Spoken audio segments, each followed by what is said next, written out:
The Grand Council chamber of the Galactic Alliance buzzed with tension as representatives from dozens of species gathered around the massive circular table. Admiral Sarah Chen stood at attention, her crisp Earth Defense Force uniform bearing the scars of countless battles. At 35, she had already earned more combat medals than most soldiers saw in a lifetime. But today she felt the weight of every eye in the room studying her with barely concealed disdain. General Vorthak of the Zephyrian Empire dominated the opposite side of the chamber, his 8-foot frame covered in chitinous armor that gleamed under the artificial lights. His 4 eyes swept the room with predatory interest, pausing longest on the human delegation. The Zephyrians had ruled this sector for over 1,000 years, crushing rebellion after rebellion with brutal efficiency. To them, humans were nothing more than upstart primitives who had stumbled onto faster-than-light travel barely 2 centuries ago. The situation on Kepler 442b grows more dire by the day, announced Chancellor Morvex, the gray-skinned Altarian who served as the Council's moderator. The Draconian Horde has established a foothold on the planet's northern continent. If we don't act soon, they'll use it as a staging ground to attack the inner colonies. Admiral Chen stepped forward, her voice steady despite the hostile atmosphere. Earth's 7th Fleet stands ready to assist in the liberation of Kepler 442b. Our ships may be smaller than the Alliance standard, but our crews have experience fighting unconventional enemies. The Draconians use hit-and-run tactics that play to our strengths. A chorus of chittering laughter erupted from the Zephyrian delegation. General Vorthak's mandibles clicked in what passed for amusement among his species. The humans think their tiny vessels can succeed where proper warships have failed? How entertaining. Our ships have proven effective against Draconian raiders in the Outer Rim, Chen replied, maintaining her professional composure despite the obvious mockery. We've developed new tactics specifically designed to counter their mobility advantage. Tactics? Vorthak rose from his seat, his massive frame casting a shadow across the table. Child, your species has been spacefaring for less time than I've been alive. Do not presume to lecture your betters about warfare. The temperature in the room seemed to drop several degrees. Admiral Chen felt her jaw tighten, but she forced herself to remain calm. With respect, General, combat experience matters more than age. Earth's forces have been fighting for survival since we left our home system. That experience has taught us things that peaceful centuries cannot. Vorthak's eyes narrowed to slits. Peaceful? You ignorant little... He caught himself, glancing around the chamber at the other delegates who were watching the exchange with growing interest. Perhaps you misunderstand the nature of Zephyrian military doctrine. We have conquered 17 systems and absorbed their populations into our empire. We know how to wage war. Against pre-spaceflight civilizations, Chen shot back, her patience finally beginning to fray. When's the last time you faced an enemy that could fight back on equal terms? The silence that followed was deafening. Every delegate in the chamber understood the implications of what Admiral Chen had just said. The Zephyrians' military reputation was built on crushing weaker opponents, not facing equals in battle. General Vorthak's carapace darkened with rage. You dare question the might of the Zephyrian Empire? Your pathetic species wouldn't last a day against our battle fleets. Then perhaps we should test that theory, Chen replied, her voice deadly calm. Winner takes command of the Kepler operation.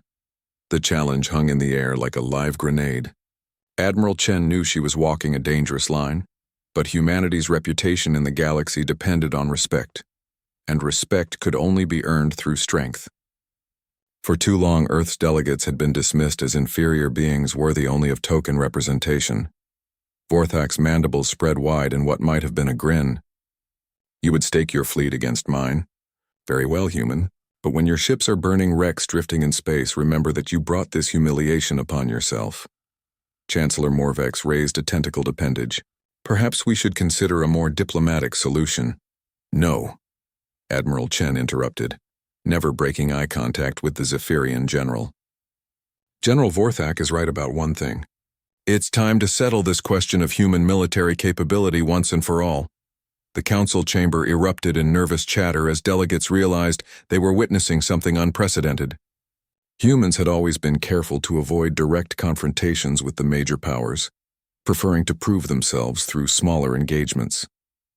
This direct challenge to Zephyrian military supremacy was either incredibly brave or suicidally foolish. Vorthak leaned forward, his massive frame looming over the table. "Name your terms, little admiral. What stake do you offer against my third battle fleet?" Chen's mind raced through the calculations. Earth's 7th Fleet consisted of 12 destroyers, 4 cruisers, and the new experimental dreadnought Defiance. Against Vorthak's 30-ship fleet, the odds were heavily against her. But she had studied Zephyrian tactics for years, and she had a plan. "My entire fleet against yours," she said simply. "Winner takes overall command of the Kepler 442b operation. Loser acknowledges the military superiority of the victor's species before the full Galactic Council." The implication sent ripples of shock through the chamber. This wasn't just about one battle. It was about humanity's place in the galactic hierarchy. If Admiral Chen won, Earth would finally have the military respect it deserved. If she lost, humans would be relegated to second-class citizenship for generations to come.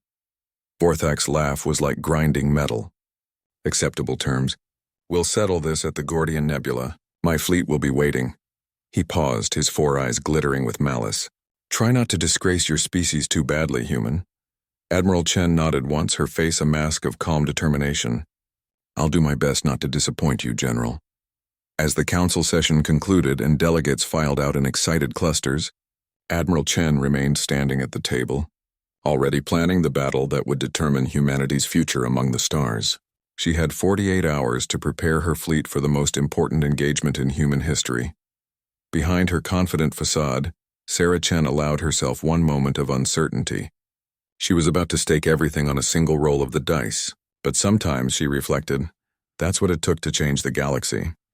The bridge of the EDF Defiance hummed with quiet efficiency as Admiral Chen reviewed the tactical displays floating before her command chair. 36 hours remained until the confrontation at the Gordian Nebula, and every minute counted. Around her, the finest officers Earth had to offer worked with focused intensity, preparing for a battle that would echo through history.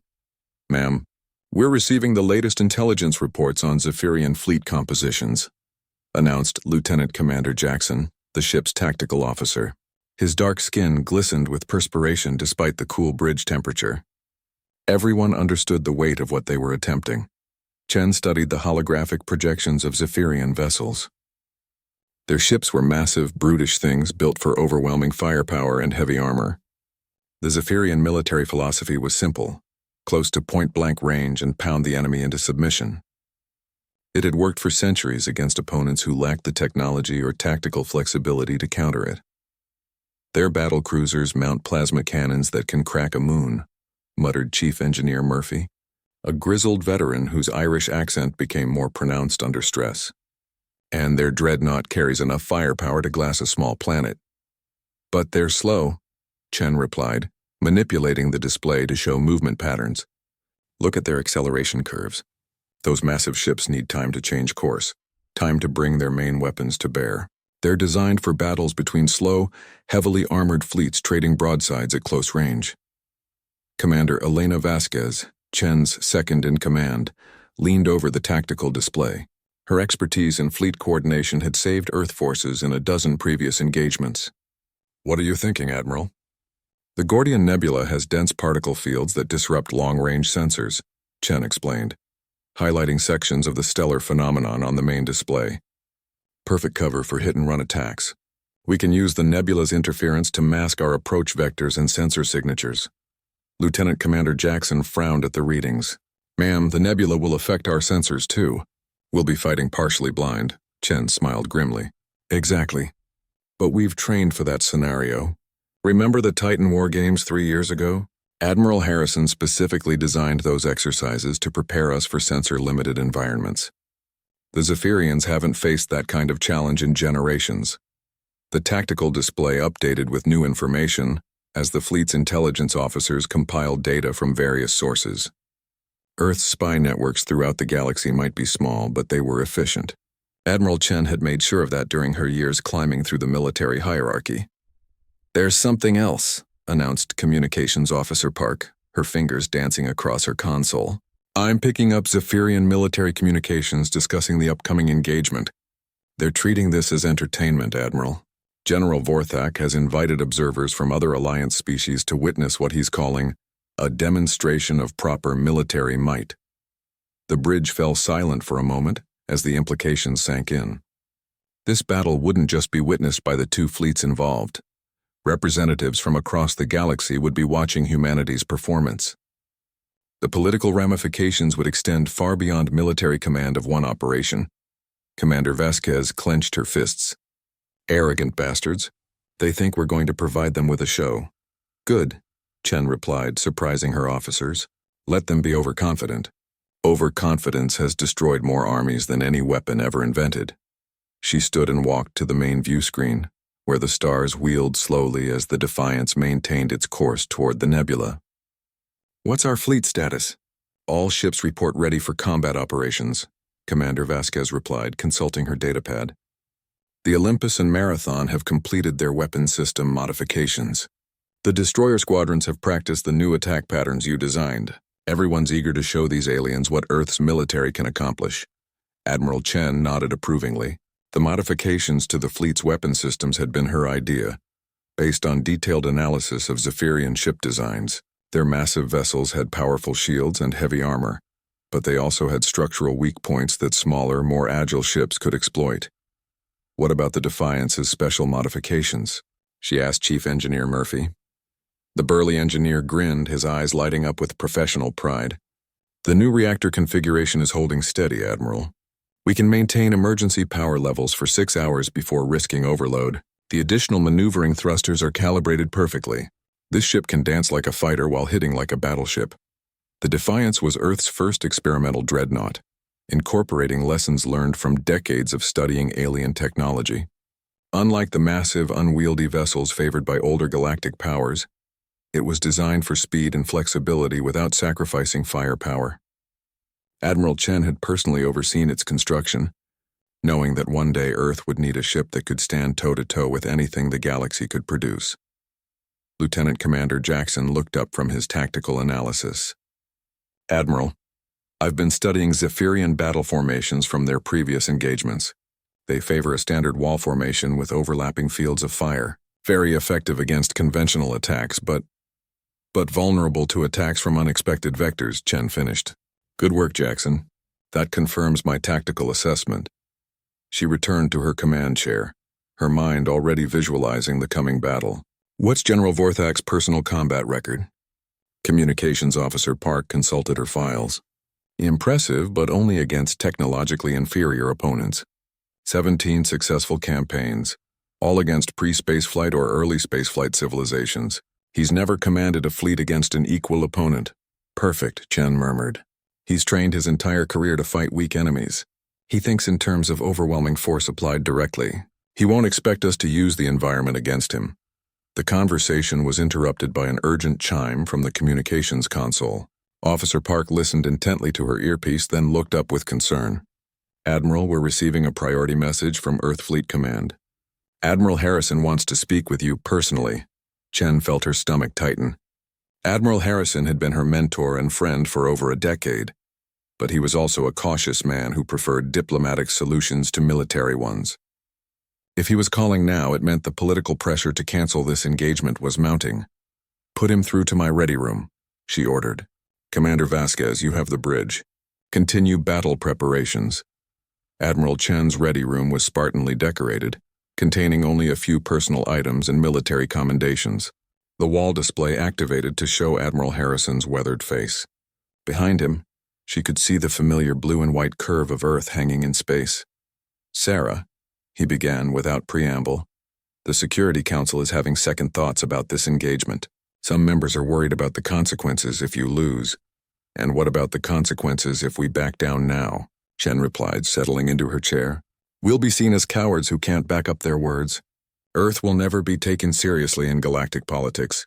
Harrison rubbed his temples wearily. I know the stakes, Admiral, but Vorthak's fleet outguns yours 3-1.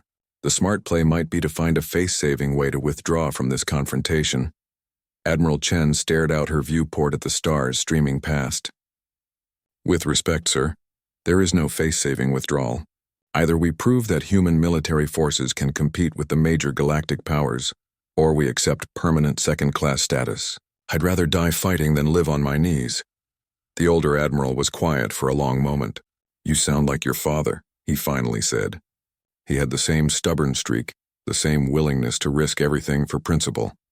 He also won the Battle of Alpha Centauri against impossible odds, Chen reminded him. Sometimes impossible odds are just another tactical challenge to overcome. Harrison sighed heavily. Very well, Admiral. You have Earth's full support. Make us proud. As the transmission ended, Admiral Chen allowed herself a moment of quiet reflection. In 30 hours, she would either vindicate humanity's place among the stars or witness its military forces reduced to burning wreckage. The thought should have terrified her, but instead she felt only calm determination. The galaxy was about to learn that humans didn't give up, and they didn't fight fair. The Gordian Nebula stretched across space like a cosmic storm frozen in time, its swirling gases painted in brilliant purples and golds by the radiation of nearby stars. Admiral Chen stood on the bridge of the Defiance, watching the spectacular display through the main view screen as her fleet took up positions along the nebula's edge. In 6 hours, General Vorthak's armada would arrive for their scheduled confrontation. Sensor range is reduced to approximately 50,000 kilometers inside the nebula, reported Lieutenant Commander Jackson, his instruments struggling to penetrate the dense particle fields. Beyond that, we'll be relying on passive sensors and visual contact. Chen nodded, studying the three-dimensional tactical display floating beside her chair. The nebula's interference would level the playing field between her smaller fleet and Vorthak's massive vessels. In clear space, the Zephyrian ship's superior sensor arrays and long-range weapons would give them an overwhelming advantage. Here in this cosmic fog, battles would be won by cunning and quick thinking rather than raw firepower. Fleet positions? She asked Commander Vasquez. Destroyer Squadron Alpha is positioned near the nebula's northern edge. Destroyer Squadron Beta is holding position at coordinates 77 Mark IV. Cruiser Division is maintaining formation at our 6 o'clock position. Vasquez reported efficiently. All ships report ready for combat operations. Admiral Chen walked to the tactical station where Lieutenant Commander Jackson was analyzing the nebula's structure. What can you tell me about these particle density variations? Jackson highlighted different regions of the nebula with varying colors. The density isn't uniform, Admiral. These darker areas have significantly higher particle concentrations that will scramble sensors almost completely. But here, he pointed to several lighter regions, sensor effectiveness should be nearly normal. Perfect hiding spots and ambush points, Chen observed. Jackson, I want detailed analysis of these density variations transmitted to all ships. Our captains need to know exactly where they can hide and where they'll be exposed. The bridge crew worked with quiet efficiency, making final preparations for the most important battle in human military history. Admiral Chen felt proud watching them. These officers represented the best Earth had to offer, intelligent, dedicated, and utterly fearless in the face of overwhelming odds. Admiral, Communications Officer Park announced, we're receiving a transmission from the observation fleet. Representatives from 12 different species are gathering at the designated coordinates to witness the engagement. Chen's jaw tightened. The battle was already being treated as a spectacle, with alien dignitaries placing bets on how quickly the human fleet would be destroyed. The thought should have angered her, but instead it focused her determination. Let them watch. They were about to see something none of them expected. Any word from General Vorthak's fleet? They're maintaining radio silence, but our long-range sensors detect 30 Zephyrian vessels approaching from the Altair system. They'll reach engagement range in approximately 5 hours and 43 minutes. Admiral Chen returned to her command chair, her mind running through the battle plan one final time. Everything depended on precise timing and coordination. Her ships would have to work together with clockwork precision, each captain knowing exactly when and where to strike. Commander Vasquez signaled all ships. Captain's briefing in 1 hour. The holographic conference room materialized around Admiral Chen as her fleet commanders appeared as shimmering blue projections. Captain Rodriguez of the cruiser Olympus, Captain Kim of the Marathon, Captain O'Brien commanding Destroyer Squadron Alpha, and Captain Singh leading Squadron Beta. These officers had served with Chen for years, trusting her judgment through dozens of smaller engagements. Ladies and gentlemen, Chen began, in 5 hours we face the most important battle in human history. I won't lie to you about the odds. General Vorthak commands 30 ships to our 16. His vessels are larger, more heavily armed and more heavily armored than ours. Captain Rodriguez leaned forward in her chair. But we have advantages too, don't we, Admiral? Yes, we do, Chen replied, activating the tactical display. First, we know this battlefield. We've spent months studying the Gordian Nebula's properties. Vorthak is walking into our territory. Second, our ships are faster and more maneuverable. In the confined spaces of the nebula, agility matters more than raw firepower. Third, and most importantly, we're fighting for something the Zephyrians can't understand. Captain Kim raised an eyebrow. Ma'am? Pride, Chen said simply.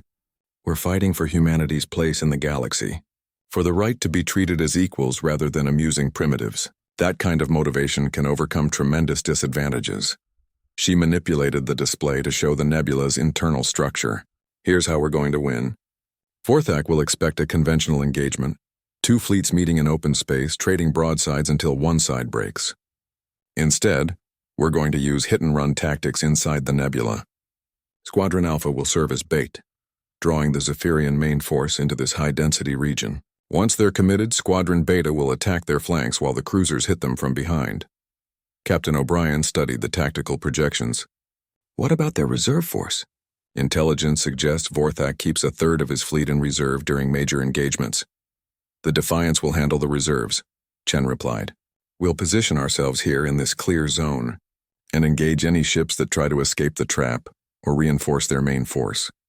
The plan was audacious, requiring split-second timing and perfect coordination. If any element failed, the entire human fleet could be destroyed piecemeal. But Admiral Chen had confidence in her officers and crews. They had trained for this moment their entire careers. Questions? She asked, scanning the faces of her commanders. Captain Singh raised her hand. Admiral, what if Vorthak doesn't take the bait? What if he refuses to enter the nebula? Then we go to Plan Delta, Chen replied grimly. We attack him in open space and hope our speed and maneuverability can offset his firepower advantage. But I don't think that will be necessary. Vorthak is arrogant and overconfident. He'll want to demonstrate Zephyrian superiority as dramatically as possible. The conference concluded with final coordination details and backup plans. As the projections faded, Admiral Chen found herself alone on the bridge except for the skeleton crew maintaining watch.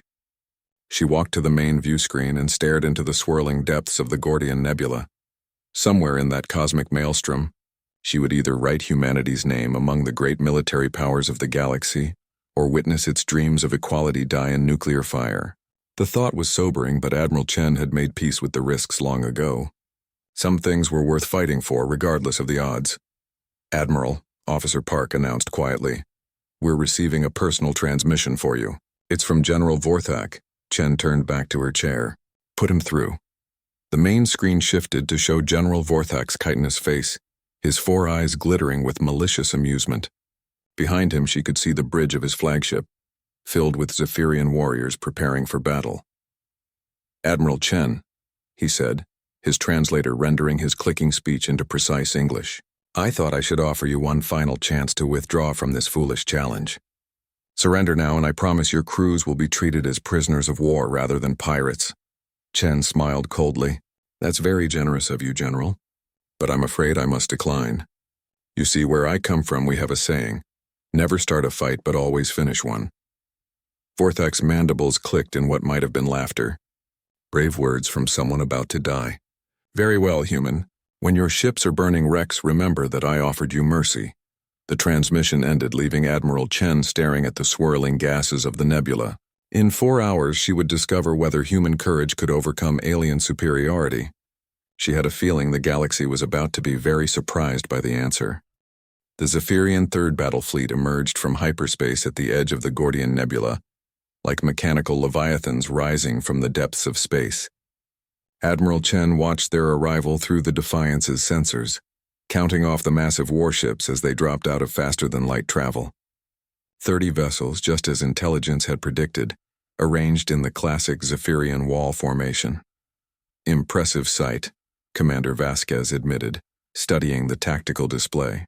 The Zephyrian ships were monuments to raw military power. Each battle cruiser was twice the size of Earth's largest vessels, their hulls bristling with weapon arrays and armor plating thick enough to withstand direct hits from strategic nuclear weapons. Admiral Chen observed the enemy formation with professional interest. Look at their positioning. Textbook Zephyrian doctrine. Heavy ships in the center, screening elements on the flanks. Command vessel protected in the second rank. They're not even trying to adapt their tactics for the nebula environment. Lieutenant Commander Jackson monitored the enemy communications frequencies. General Vorthak is hailing us, Admiral. Put him through. The main screen filled with Vorthak's chitinous face, his four eyes gleaming with predatory satisfaction as he surveyed the human fleet positions. Behind him, Admiral Chen could see his bridge crew working with calm efficiency, utterly confident in their coming victory. Admiral Chen, Vorthak's translated voice carried obvious amusement. I see you've chosen to make your stand at the nebula's edge. Clever, but ultimately futile. My ships carry enough firepower to reduce your entire fleet to atoms within minutes. Chen stood before the view screen, her posture radiating quiet confidence despite the overwhelming odds. General Vorthak, I'm impressed by your fleet. Those are beautiful ships built for conquering primitives who can't fight back. I wonder how they'll perform against an enemy that shoots back. Vorthak's mandibles clicked with irritation. You will discover the answer soon enough, human. All ships, attack formation! Show these upstart mammals the true meaning of military power. The transmission ended, and Admiral Chen turned to her tactical officer. Jackson, status report on enemy fleet movements. Zephyrian vessels are advancing in wall formation, Admiral. Speed 27 kilometers per second. Maintaining formation integrity. They're heading directly for our position. Chen smiled grimly. Vorthak was doing exactly what she had hoped, advancing in a predictable pattern that would make him vulnerable to her carefully planned ambush. Signal all ships.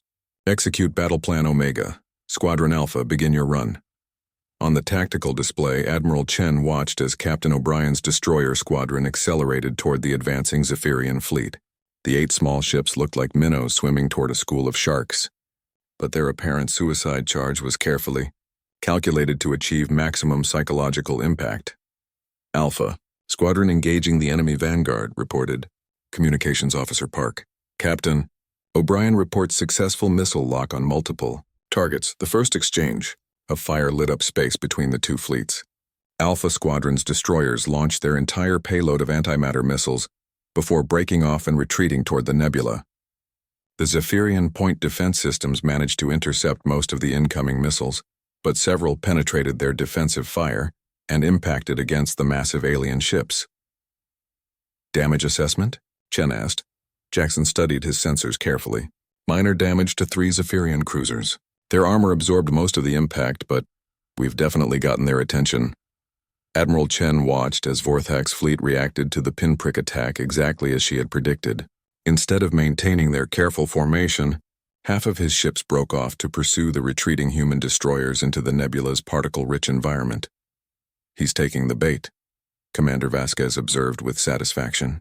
15 enemy ships are entering the high-density region in pursuit of Alpha Squadron. Perfect, Chen replied. Signal Squadron Beta and the Cruiser Division. Begin Phase 2. Captain Singh's destroyer squadron and Captain Rodriguez's cruisers had been waiting in carefully concealed positions within the nebula, their ships powered down to minimum levels to avoid detection. Now they emerged from the cosmic fog like wolves, descending on unsuspecting prey, the Zephyrian ships that had entered. The nebula found themselves suddenly surrounded as human vessels, attacked from multiple vectors simultaneously.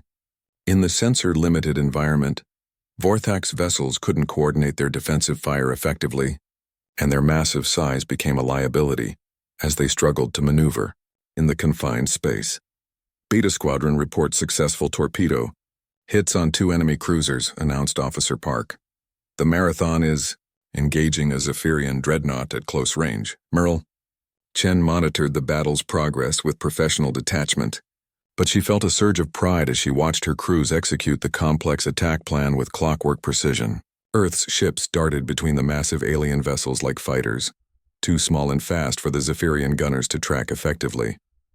Admiral, Jackson called urgently. The enemy reserve force is moving to support their trapped ships. 12 vessels approaching our position at maximum acceleration. Chen had expected this development. Vorthak might be arrogant, but he wasn't stupid enough to let his forward elements be destroyed without attempting a rescue. All ships execute Phase 3. Time to earn our pay. The Defiance broke from its concealed position and accelerated toward the approaching Zephyrian reserve force. Earth's experimental dreadnought had been designed specifically for this type of engagement, a single ship capable of engaging multiple enemies simultaneously through superior speed and firepower. Range to enemy ships? 80,000 kilometers in closing, Jackson replied. Enemy vessels are launching missiles. The space between the fleets filled with the deadly flowers of nuclear fire as both sides exchanged long-range salvos. The Defiance's point defense systems worked overtime, intercepting the massive Zephyrian missiles while launching its own devastating return fire. Admiral Chen gripped her chair's armrests as the ship shuddered under the impact of near misses. Damage report! Minor hull breaches on decks 7 and 12, Chief Murphy announced from engineering. Shields are holding at 67% capacity.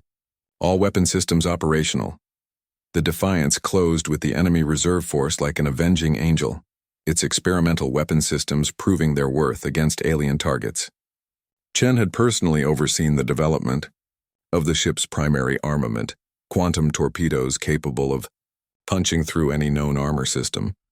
Direct hit on enemy battle. Cruiser, Jackson reported with satisfaction. Their shields are down and they're venting atmosphere. But the Zephyrian reserve force was fighting back with desperate fury, recognizing that their comrades trapped in the nebula depended on their success. Plasma bolts and missile salvos filled the space around the Defiance as 12 enemy ships concentrated their fire on the lone human vessel. Shields down to 30%, Murphy warned. We can't take much more of this punishment, Admiral. Chen studied the tactical display, calculating vectors and probabilities with the cool precision that had made her Earth's youngest fleet admiral. The battle was reaching its critical moment, the point where careful planning gave way to courage and determination. All ships, this is Admiral Chen, she announced over the fleet communications network. We're fighting for more than military command of one operation. We're fighting for humanity's future among the stars. Show these aliens what Earth's children can accomplish when we set our minds to it. The response was immediate and dramatic. Throughout the scattered battle space, human ships pressed their attacks with renewed fury. Captain Kim's cruiser Marathon emerged from the nebula's depths with its hull scarred, but its weapons blazing, having left 2 Zephyrian vessels burning in its wake. Squadron Beta regrouped and launched a coordinated assault on the enemy ships trapped within the particle fields. And at the center of it all, the Defiance stood alone against impossible odds, its quantum torpedoes reaching out across the void to touch alien ships with annihilation. Admiral Chen felt a fierce joy as she watched her tactical display. The galaxy was about to learn that humans didn't know how to give up. The real battle was just beginning. General Vorthak's flagship shuddered as another human torpedo found its mark, the explosion sending shockwaves through the massive vessel's superstructure. On his command bridge, emergency lighting cast eerie shadows across chitinous faces as his crew struggled to comprehend what was happening to their supposedly invincible fleet. Status report, Vorthak roared, his 4 eyes blazing with fury and growing desperation. His tactical officer's mandibles clicked nervously. Sir, we've lost contact with 7 ships in the nebula. The humans are using the particle interference to mask their attack vectors. Our sensors can't track them effectively. Vorthak studied the tactical display with growing disbelief. The human fleet should have been obliterated within the first 10 minutes of engagement. Instead, his own forces were being systematically destroyed by an enemy, a third their size. It was impossible, and yet it was happening before his eyes. What about our reserve force? Engaged with the human dreadnought, came the grim reply. Admiral, their flagship is... It's fighting all 12 of our ships simultaneously and holding its own. Through the main view screen, Vorthak could see the distant battle where the human ship Defiance darted between his vessels like a shark among minnows. Even as he watched, its quantum torpedoes reached out to cripple another of his cruisers, the alien vessel listing helplessly as atmosphere vented from massive hull breaches. Impossible, Vorthak muttered. Human technology is primitive. Their ships are barely worthy of the name warship, but the evidence was undeniable. His own battle sensors showed human vessels moving with impossible coordination, their attacks precisely timed to exploit every weakness in Zephyrian formations. These weren't the clumsy tactics of primitive warriors. This was military artistry of the highest order. On the bridge of the Defiance, Admiral Chen felt the ship shake as another enemy salvo impacted their failing shields. Chief Murphy's voice crackled over the intercom with growing urgency. Admiral, shields are down to 15%. We can't take many more hits like that. Chen studied her tactical display with cool professionalism, even as explosions lit up the space around her ship. The Defiance was fighting 12 enemy vessels simultaneously, and while her experimental dreadnought was holding its own, the odds were finally beginning to tell. Jackson's status on enemy reserve force? 4 enemy ships disabled or destroyed, her tactical officer reported. But the remaining 8 are closing to point-blank range. They're trying to overwhelm our point defense systems. Admiral Chen nodded grimly. This was the moment she had been preparing for, when careful planning and superior tactics gave way to raw courage and determination. All ships, this is Admiral Chen, execute final phase. Time to show these aliens what humanity is really capable of. Throughout the battle space, human vessels received the signal they had been waiting for. Captain O'Brien's destroyer squadron, which had been conducting hit-and-run attacks within the nebula, suddenly reversed course and charged directly into the heart of the Zephyrian formation. It was a suicidal attack that defied every principle of naval warfare, except for the fact that it caught Vorthak's forces completely off guard. "Sir," Vorthak's tactical officer shouted in alarm, "human destroyers are conducting ramming attacks on our main battle line." Vorthak watched in horrified fascination as the small human ships accelerated to maximum velocity and plowed directly into his heavy cruisers. The destroyers were destroyed instantly by the impacts, but they took their targets with them in brilliant explosions that lit up the nebula like newborn stars. "They're insane," whispered one of his bridge officers. "They're sacrificing their own ships." But Admiral Chen's sacrifice play had a strategic purpose beyond simple destruction. The loss of 6 heavy cruisers threw the Zephyrian formation into chaos, creating gaps in their defensive line that Captain Singh's remaining ships exploited with deadly efficiency. On the Defiance, Commander Vasquez monitored the battle's progress with professional admiration. "Admiral, O'Brien's sacrifice attack has broken their main line. Singh and Rodriguez are pressing their advantage." Chen felt a moment of sadness for Captain O'Brien and his crews, but there was no time for mourning. The battle hung in the balance, and every decision could mean the difference between human victory and extinction. "Signal the Marathon and Olympus," she ordered. "Tell them to concentrate fire on Vorthak's flagship. It's time to end this." The 2 human cruisers emerged from the nebula like avenging angels, their weapons systems fully charged and targeting the Zephyrian command ship. Captain Kim and Captain Rodriguez had fought together for years, and their coordination was perfect as they bracketed Vorthak's vessel with concentrated fire. General Vorthak felt his flagship stagger under the assault, its massive bulk no protection against the precisely aimed human weapons. "Return fire," he commanded desperately. "All ships concentrate on those cruisers." But his fleet was in chaos, scattered across the battle space and struggling to respond to the human attack patterns they couldn't understand. Half his ships were trapped in the nebula, fighting desperately against opponents they couldn't effectively target.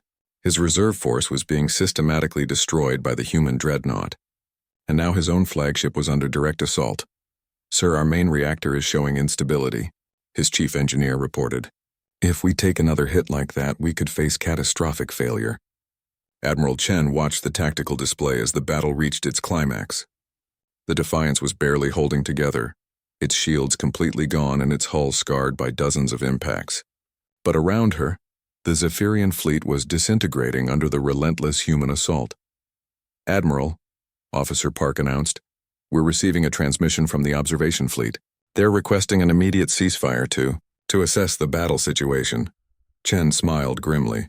The alien observers who had come to watch humanity's humiliation were now desperately trying to prevent Vorthak's complete destruction.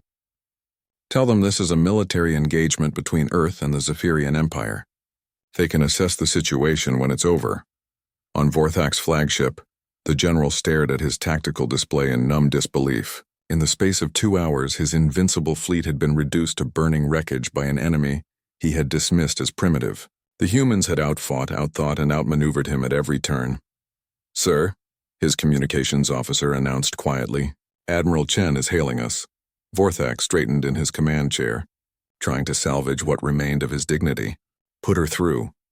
Admiral Chen's face appeared on his view screen, her uniform singed and her face smudged with smoke, but her eyes burning with triumphant determination. Behind her, the bridge of the Defiance showed obvious battle damage. But her crew worked with calm efficiency. "General Vorthak," she said simply, "I believe you have something to say to me."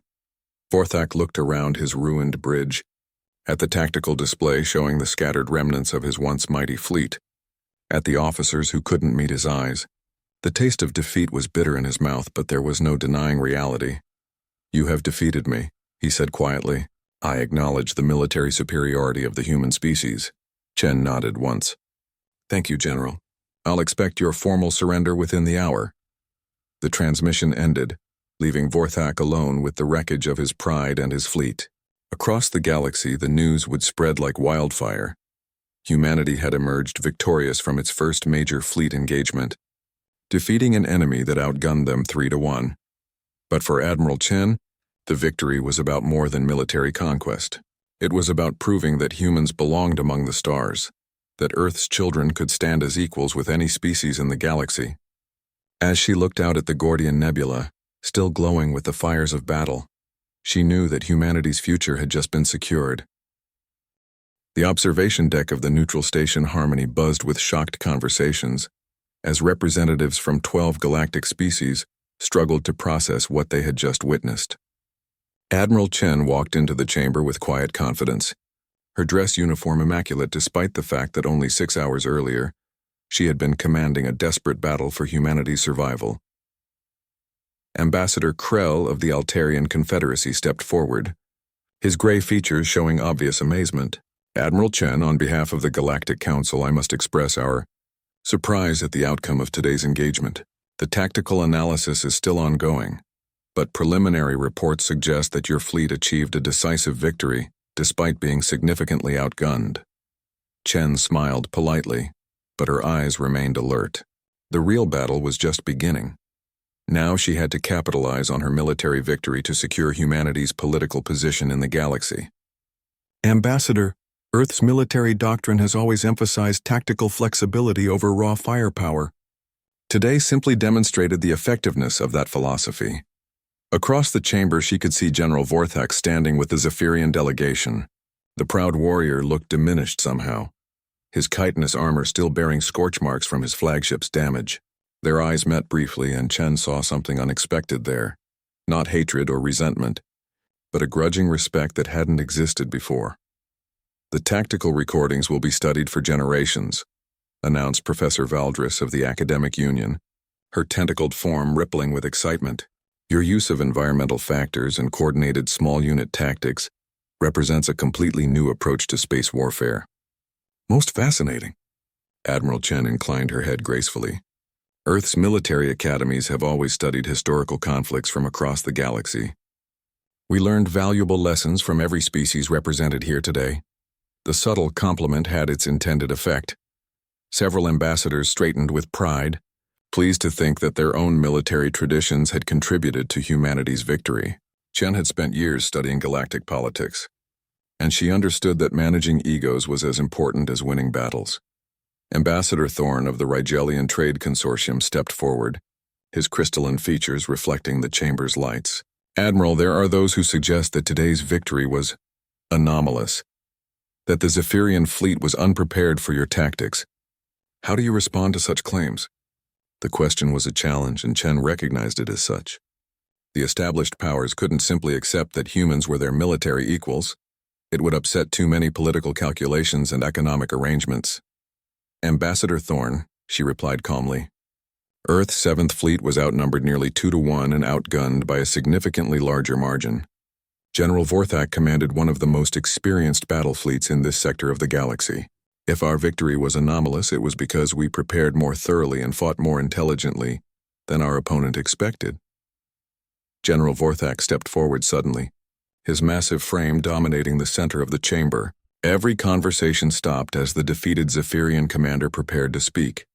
"I commanded 30 of the finest warships in the Empire," he said, his translated voice carrying clearly through the chamber's acoustics. "My crews were veterans of 17 successful campaigns. My tactical officers had studied warfare for decades." He paused, looking directly at Admiral Chen. "And this human female outfought us at every turn." The silence that followed was profound. Vorthak's admission carried enormous weight. The Zephyrian military was renowned for its professional pride, and for its highest-ranking general to acknowledge defeat so publicly was unprecedented. Admiral Chen didn't simply defeat my fleet, Vorthak continued. She demonstrated tactical sophistication that I didn't know existed among the younger species. Her coordination of multiple attack vectors, her use of the battlefield environment, her timing, everything was executed with precision that would impress even the war masters of old. Ambassador Krell cleared his throat nervously. General, perhaps you're being overly generous in your assessment. No, Vorthak interrupted firmly. I am being honest. For too long, the established powers have dismissed the newer species as militarily irrelevant. Today proved that our assumptions were dangerously wrong. Admiral Chen felt a surge of respect for the Zephyrian general. It would have been easy for him to make excuses or claim treachery. Instead, he was giving her victory the recognition it deserved. Thank you, General, she said formally. Your fleet fought with honor. In different circumstances, I would be proud to serve alongside warriors of such caliber. The exchange seemed to break the spell of shocked silence that had gripped the chamber. Conversations resumed, but Admiral Chen could sense a fundamental shift in how the alien diplomats were regarding her. She was no longer the representative of an amusing primitive species. She was a military commander who had proven her worth in battle. Captain Singh appeared at Chen's elbow, having just arrived from the fleet. Admiral, I have the final casualty reports. Chen accepted the datapad with mixed emotions. Victory always came with a price, and she needed to know the cost of today's triumph. Casualties? She asked quietly. Lighter than expected given the odds we faced, Singh replied. We lost 4 destroyers in O'Brien's sacrifice attack, plus the destroyer Achilles to enemy fire. Total casualties are 237 dead, 400 wounded. Chen closed her eyes briefly. 237 human beings had died to secure this victory. Their sacrifice had purchased humanity's place among the galactic powers, but the cost still weighed heavily on her conscience. Ma'am, Singh continued, there's something else. We're receiving priority communications from Earth, Mars, the Jupiter colonies. Celebration is breaking out across human space. News of the victory is spreading through the quantum communication networks faster than official channels. Admiral Chen managed a small smile. At least those deaths had not been in vain. Today's battle would be remembered as the moment humanity proved itself worthy of respect among the stars. Ambassador Krell approached again, this time with several other diplomats in tow. Admiral Chen, the Council has been discussing the implications of today's engagement. There are political ramifications that must be addressed, such as, Chen asked, though she suspected she knew where this conversation was heading. Your victory over. General Vorthak technically gives Earth Command authority over the Kepler 442b Liberation Operation, announced Ambassador Drex of the Hegemony. However, there are concerns about placing such a critical mission under human command. Chen's expression remained carefully neutral, but internally she was furious. The aliens were trying to deny her the fruits of victory, to find some technicality that would let them ignore the results of the battle. The terms of the engagement were clearly established, she said evenly. General Vorthak agreed that the victor would command the Kepler operation. Are you suggesting that the Galactic Council doesn't honor its commitments? The question hung in the air like a challenge. Several ambassadors shifted uncomfortably. Publicly questioning the Council's integrity would have serious diplomatic consequences. General Vorthak stepped forward again. Admiral Chen speaks truthfully. The terms were agreed upon before witnesses. Honor demands that they be fulfilled. He looked around the chamber, his 4 eyes fixing on each delegate in turn. Unless, of course, the great powers of this galaxy fear to serve under human command. The challenge was brilliant in its simplicity. None of the assembled species could admit to fearing human leadership without undermining their own claims to military superiority. Ambassador Krell sighed deeply. Very well, Admiral Chen, by right of combat, you are hereby granted overall command of the Kepler 442b Liberation Fleet. May the ancestors preserve us all. Admiral Chen nodded formally, but inside she was celebrating. Not only had humanity won its first major fleet engagement, but Earth would now command a multinational force that included vessels from 6 different species. It was a level of authority no human had ever held in galactic affairs. As the formal ceremony concluded and the delegates began to disperse, General Vorthak approached Admiral Chen one final time. "Admiral," he said quietly, "I underestimated your species badly. That was a mistake I will not repeat." Chen studied the massive alien warrior, seeing something like kinship in his alien features. "General, in battle you are a formidable opponent. Perhaps when this war is over we might find ways to be formidable allies instead." Vorthak's mandibles clicked, and what she had learned was the Zephyrian equivalent of a smile. "I believe I would like that very much, Admiral. Your species has much to teach the galaxy about the art of war." As the observation chamber emptied, Admiral Chen remained behind for a few moments, staring out at the stars through the massive viewport. Somewhere out there, the Draconian horde was preparing for humanity's next challenge. But for the first time since leaving Earth, she felt confident that human forces could meet any threat the galaxy might present. The age of human expansion among the stars had truly begun. 3 months later, Admiral Chen stood on the observation deck of the liberated Kepler 442b orbital station, watching as the last Draconian transport ships fled the system in defeat. The Joint Liberation Fleet floated in formation around the planet below, human vessels alongside Zephyrian battleships, Altarian cruisers and ships from a dozen other species, all united under her command. The Kepler campaign had been a masterpiece of coordination and tactical innovation.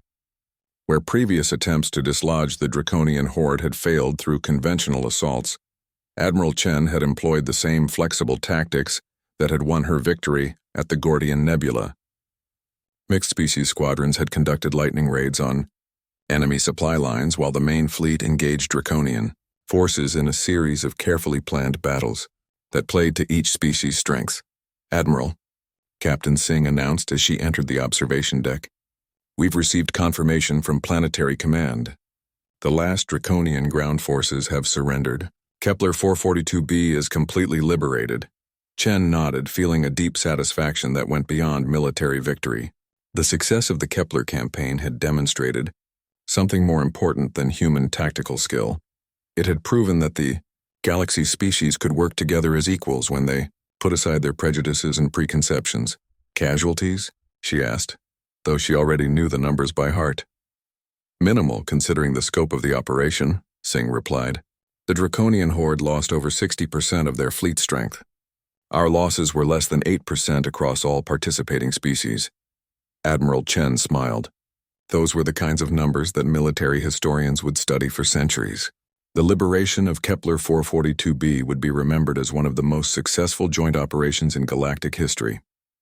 "Ma'am," Communications Officer Park announced from her station, "we're receiving a priority transmission from the Galactic Council. They're requesting an immediate conference with all senior commanders." Chen exchanged glances with Captain Singh. Since the Gordian Nebula, Earth's relationship with the Galactic Council had undergone a fundamental transformation. Human representatives were no longer dismissed as amusing primitives. They were consulted on major military decisions and treated as equals in strategic planning. "Sessions. Put them through to the main briefing room," Chen ordered, "and signal General Vorthak and the other commanders. They'll want to hear this." The holographic conference room materialized around Admiral Chen as the senior officers of the Liberation Fleet appeared as shimmering projections. General Vorthak's massive form dominated one side of the chamber, while Altarian Admiral Corvex and Rigelian Captain Nexus represented their respective fleets. "Commanders," Chancellor Morvex's gray features appeared at the head of the conference table. "The Galactic Council extends its congratulations on the successful liberation of Kepler 442b. Your tactical coordination has exceeded all expectations." Admiral Chen inclined her head gracefully. "Thank you, Chancellor. The victory belongs to all our forces.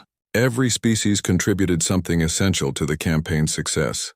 "Indeed," the Chancellor continued, "which brings us to the reason for this conference. The Council has been monitoring Draconian communications, and we've discovered something disturbing." The holographic display shifted to show a three-dimensional map of the galaxy's outer rim, with red markers indicating known Draconian positions.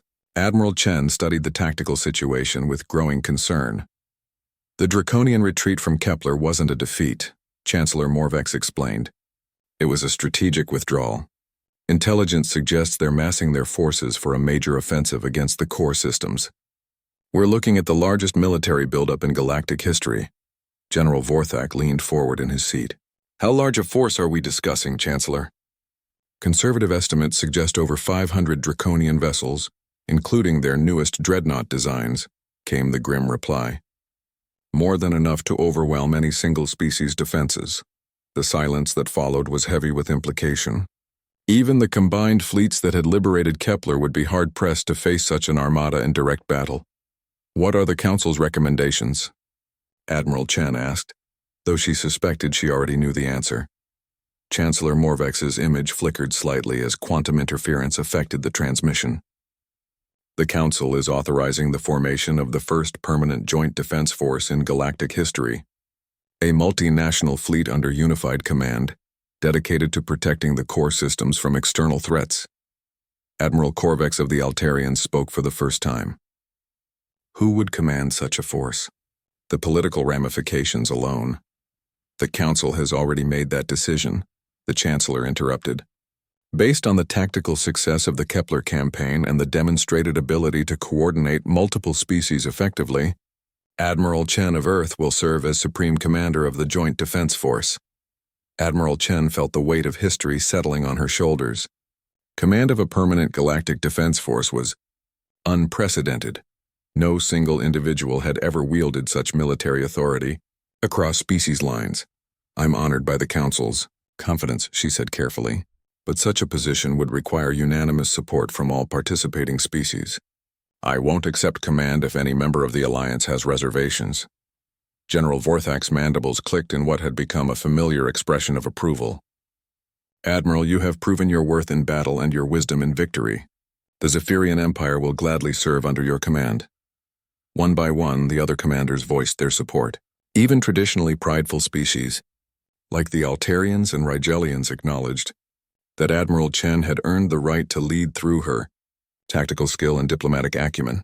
Very well, Chancellor Morvex announced formally. Admiral Chen, you are hereby appointed Supreme Commander of the Galactic Joint Defense Force, with full authority to coordinate military responses to external threats. May the ancestors guide your decisions wisely. As the conference ended and the projections faded, Admiral Chen found herself alone in the briefing room with the magnitude of her new responsibilities. Command of individual fleets was one thing. Coordinating the military forces of dozens of species was an entirely different challenge. Captain Singh entered the room as Chen stared out at the stars visible through the viewport. Admiral, congratulations on your appointment. Though I suspect the real work is just beginning, Chen smiled wryly. The easy part was winning battles, Captain. Now I have to figure out how to prevent wars. Over the following weeks, Admiral Chen threw herself into the task of building the Galactic Joint Defense Force from the ground up. She established standardized communication protocols that could function across dozens of different technological systems. She developed new tactical doctrines that played to each species' strengths while minimizing their weaknesses. Most importantly, she worked to break down the cultural barriers that had prevented effective cooperation for centuries. The turning point came during a joint training exercise in the Vega system. Human destroyers worked alongside Zephyrian battleships. Altarian cruisers coordinated with Rigelian fighters, and species that had viewed each other with suspicion for millennia discovered that they could function as a unified force. General Vorthak approached Admiral Chen as the exercise concluded, his massive frame silhouetted against the starfield beyond the observation deck. Admiral, he said quietly, when I first encountered you in that council chamber, I saw only an arrogant primitive who needed to be taught proper respect for her betters. Chen smiled, remembering the confrontation that had started this entire chain of events. And what do you see now, General? A leader who has united the galaxy's military forces for the first time in recorded history, Vorthak replied. Someone who has shown us that our differences can be strengths rather than weaknesses.